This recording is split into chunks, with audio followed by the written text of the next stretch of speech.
to make chocolate moral, a wholesome alternative to alcohol and vice. But in doing so, they built corporate dynasties.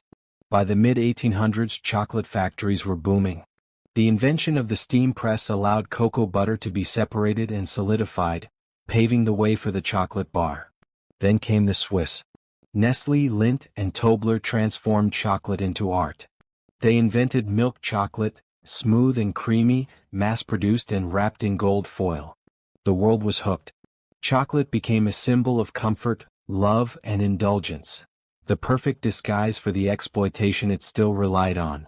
Because while Europe grew rich on chocolate, the farmers in Africa who grew the beans remained trapped in poverty. The new gold rush. By the 20th century, chocolate had become global. Companies like Hershey, Mars, and Nestlé turned it into an empire worth billions. Today, the global chocolate industry is valued at over $140 billion, nearly twice the annual value of gold mined worldwide.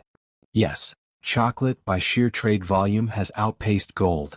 And yet, the hands that harvest it still live in poverty. Over 70% of the world's cocoa comes from just two countries, Côte d'Ivoire and Ghana. Here, farmers earn less than $1 a day. Many cannot afford the very chocolate their beans create. Worse, the sweet empire still hides a bitter truth. Child labor and forced work remain rampant in West African cocoa farms.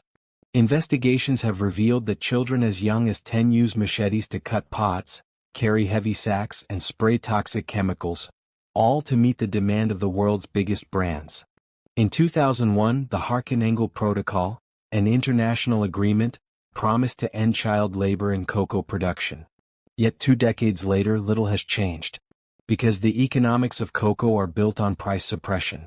Big chocolate corporations control the supply chain, dictating the prices they pay farmers, ensuring profits stay concentrated at the top. It's not so different from the empires of old. Only now the ships have been replaced by supply chains, and the colonies, by contracts. The invisible market.